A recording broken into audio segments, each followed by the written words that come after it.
Hare Krishna. Hare Krishna. So here we are again. Here we are again. Out in the sky. Out in the sky. We're sitting on a cloud. And the wind is blowing very, very hard. No, it is. There's calling for gusts of storms. You can today. see from my book.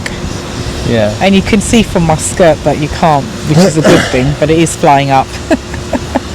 So the sun is out, but it's also a little chilly. So we're, anyway, not giving a weather report. We're here to read the Bhagavatam. Yeah. And where are we? Canto 4, Chapter 1, Text 23.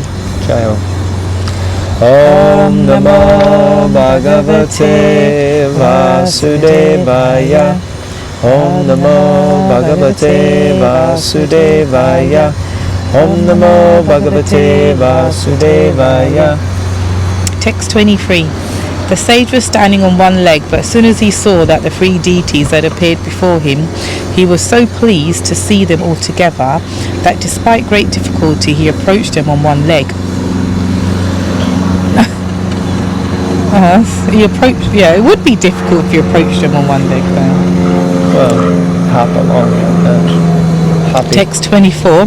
Thereafter he began to offer prayers to the three deities who were seated on different carriers, a bull, a swan and Garuda, and who held in their hands a drum, kusha grass and a discus. The sage offered them his respects by falling down like a stick. Purport. Danda means a long rod and vat means like. So dandavat, like a long rod, you fall. Before a superior, one has to fall down on the ground just like a stick. And this sort of offering of respect is called dandavat. Atri Rishi offered his respect to the three deities in that way. They were identified by their different carriers and different symbolic representations. In that connection, it is stated here that Lord Vishnu was sitting on Garuda, a big aquiline bird, and was carrying in his hand a disc. Brahma was sitting on a swan and had in his hand kusha grass. And Lord Shiva was sitting on a bull and carrying in his hand a small drum called a damaru. Atri Rishi recognized them by their symbolic representations and different carriers, and thus he offered them prayers and respects. There's a nice description of the three deities, Shiva, Brahma and Vishnu, the different carriers that they sit on. A bull for Lord Shiva, a swan for Lord Brahma and Garuda for Lord Vishnu. It's interesting in this day and age, if you was to see some man come floating towards you on a swan, let alone a bull, it'd be quite scary actually. It'd be quite far out actually. It's quite, because I think you take these things for granted, especially when you grow up like in a Hindu family. It's not really far out in one sense, but it is when I think about it. But it's just accepted. Yeah, Lord Shiva, that's what he rides on, and he has like snakes around him. But when you really think about it, it's quite far out imagery. And when we were at the ISKCON South London Easter retreat at the weekend, we were watching Krishna book, the little Krishna cartoons before Maharaj Bhakti Rasayana Sagar Maharaj gave his classes, and I was thinking, what a wonderful service these cartoons are to depict Krishna's pastimes. Some people who may stumble across it might think, oh, this, it's everything you look for kids and otherwise. It's got horror, as it were. It's got like scary personalities or beasts or whatever. It's got fighting, chivalry. It's got girls and boys playing. It's got everything, but we accept it that this is the truth. And it would be so great. It's one of the things I've always thought, if someone had money and had connections, if they could just get these big Hollywood production companies to, all you need to do is delve into any pastime in the Bhagavatam, and it would be amazing. Like you have these films like Marvel, Superman, Spider-Man, Ant-Man. I also Ant-Man anyway, but all these different things. What's that Wolfman, Wolverine and all that, Wonder Woman. It's not a patch on anything you find in the Bhagavatam. It would be so amazing to do that, and people would be marveled, whether they accepted it as truth or not.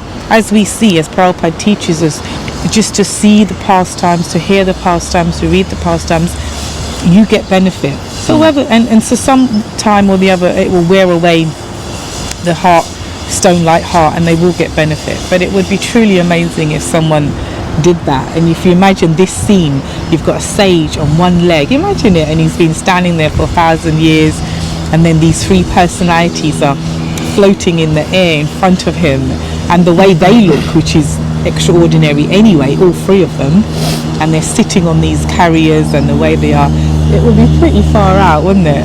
More than any Marvel film. Yeah, I mean, of course, I guess some of those films, I mean, in one sense, people pay a small fortune, or they make a lot of money producing these films, which are completely more or less made up. Yeah. Of course, some of them seem to be based on some actual ideas of Shastra, some concepts, but yeah, they're just completely made up. So what to speak of if someone takes some things from the actual Shastra and presents it? Yeah, that would be very powerful. Things like the Mahabharata. But of course, Bhagavatam pastimes even more so. Mahabharata is mostly, well, I guess you do have the interaction of the primary devatas, but Bhagavatam, you get all kinds of different things going on. It's incredible. Okay, shall we read on? Yes, please. Text 25. Atri Muni was greatly pleased to see that the three devas were gracious towards him. His eyes were dazzled by the effulgence of their bodies, and therefore he closed his eyes for the time being. Okay. Purport. Since the deities were smiling, he could understand that they were pleased with him. Their glaring bodily effulgence was intolerable to his eyes, so he closed them for the time being. Okay. Seems that they were dazzling, so he had to close his eyes for the time being. Whatever that means exactly, but yeah. Okay. Text 26, 27. But since his heart was already attracted by the deities, somehow or other he gathered his senses, and with folded hands and sweet words, he began to offer prayers to the predominating deities of the universe. The great sage Atri said, O Lord Brahma, Lord Vishnu, and Lord Shiva, you have divided yourself into three bodies by accepting the three modes material nature, as you do in every millennium for the creation, maintenance, and dissolution of the cosmic manifestation. I offer my respectful obeisances unto all of you, and beg to inquire whom of you three I have called by my prayer. Purport. Atri Rishi called for the Supreme Personality of Godhead, Jagat Ishwar, the Lord of the Universe. The Lord must exist before the creation, otherwise how could he be its Lord? If someone constructs a big building, this indicates that he must have existed before the building was constructed. What a wonderful point Prabhupada makes. Therefore, the Supreme Lord, the Creator of the universe, must be transcendental to the material modes of nature. But it is known that Vishnu takes charge of the mode of goodness, Brahma takes charge of the mode of passion, and Lord Shiva takes charge of the mode of ignorance. Therefore, Atri Muni said that Jagat Ishwara, the Lord of the universe, must be one of you. But since three of you have appeared, I cannot recognize whom I have called. You are also kind. Please let me know who is actually Jagat Ishwara, the Lord of the universe. In fact, Atri Rishi was doubtful about the constitutional position of the Supreme Lord Vishnu, but he was quite certain that the Lord of the universe cannot be one of the creatures created by Maya. His very inquiry about whom he had called indicates that he was in doubt about the constitutional position of the Lord. Therefore, he prayed to all three, kindly let me know who is the transcendental Lord of the universe. He was certain, of course, that not all of them could be the Lord, but the Lord of the universe was one of the three. So here we see that Atri Rishi is a little doubtful actually who out of the three personalities, Shiva, Brahma and Vishnu, was the Lord. But I also think it's a bit like Arjuna setting the scene for future readers or hearers of the Bhagavad Gita when he gets Krishna to go on and on and on about explaining, I don't mean a bad way, on and on, but about explaining his glories and his different energies, etc. for our benefit. Like even Prabhupada says, I think it's after the 11th chapter, or at one point it says Arjuna didn't need to continue asking questions, but now he's just doing it for the benefit and welfare of future people as readers or hearers. He is already convinced. So I'm just wondering, after all this 1,000-year austerity, I think Atri Rishi may know what the deal is, but it's good because these three personalities are often lumped together, Brahma, Vishnu and Shiva, because they oversee the goodness, passion and ignorance, but there is a distinction, and one of them is above and beyond the other two, which is Vishnu, by the way. Now there's a car pulling into the car park. That's okay. Where we're sitting. But you can't tell we're anywhere near a car park. Oh, sorry, I just told you where we are. Okay. So you thought we were just in the clouds with the three deities. It feels like I'm in the clouds because this wind's going to make me fall over in a minute. All right, text 28. I called for the Supreme Personality of Godhead, desiring a son like him, and I thought of him only. But although he is far beyond the mental speculation of man, all three of you have come here. Kindly let me know how you have come, for I am greatly bewildered about this. So it's a little confusing, actually, this thing, because at the beginning, Srila Prabhupada explains that he wasn't a pure devotee because he didn't really know who the Supreme was, and because he wasn't clear in his presentation of or request, may you, specifically the Supreme Lord, appear, because it was a general Jagadishwara, then all three of them came. Because to one extent or another, each one of them may be recognized as the Supreme. But now, it's looking like he's kind of saying, well, it has to be one of you. It can't be all three of you. And it seems like he has some idea that it has to be one. So, like that, it's kind of a little unclear. Now we hear that he's saying, I called for the Supreme Personality of Godhead, desiring a son like him. Oh no, what was the point? Prabhupada said he's not a pure devotee because he asked for a son like him, not for him to become his son. But it was also mentioned that he wasn't clear about who the Supreme Personality of Godhead. Well, what's the point of asking for someone like him when you don't know who he is? I didn't read the purport, did I? No, I think you're just giving your own purport. Atri Muni was confidently aware that the Supreme Personality of Godhead is the Lord of the universe. So he prayed for the one Supreme Lord.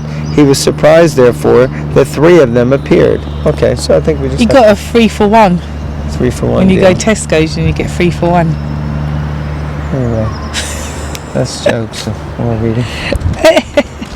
Text 29. The great sage Maitreya continued, upon hearing Atri Muni speak in that way, the three great deities smiled, and they replied in the following sweet words. Text 30. The three deities told Atri Muni, Dear Brahmana, you are perfect in your determination, and therefore, as you have decided, so it will happen. It will not happen otherwise. We are all the same person upon whom you were meditating, and therefore we have all come to you. Interesting. Very Purport. Atri Muni unspecifically thought of the personality of Godhead, the Lord of the universe, although he had no clear idea of the Lord of the universe, nor of his specific form. Mahavishnu, from whose breathing millions of universes emanate, and to whom they are again withdrawn, may be accepted as the Lord of the universe. Garbhodakshay Vishnu, from whose abdomen sprouted the lotus flower, which is the birthplace of Brahma, may also be considered the Lord of the universe. Similarly, Kshirodakshay Vishnu, who is the supersoul of all living entities, may also be considered the Lord of the universe. Then, under the order of Kshirodakshay Vishnu, the Vishnu form within this universe, Lord Brahma and Lord Shiva, may also be accepted as the Lords of the universe. So Prabhupada just setting out in terms of their greatness and what they do and abilities, they could fair enough be confused as pretty powerful personalities and Lords of the universe. Yeah, I must confess, I am a little bit confused. But let's see eager to keep reading. Yes, please. Okay, so the continuation and conclusion of this purport. Vishnu is the Lord of the universe because he is its maintainer. Similarly, Brahma creates the different planetary systems and the population, so he also may be considered the Lord of the universe.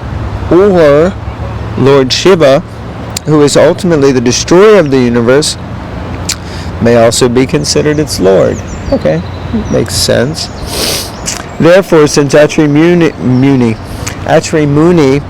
did not specifically mention whom he wanted, all three, Brahma, Vishnu, and Lord Shiva, came before him.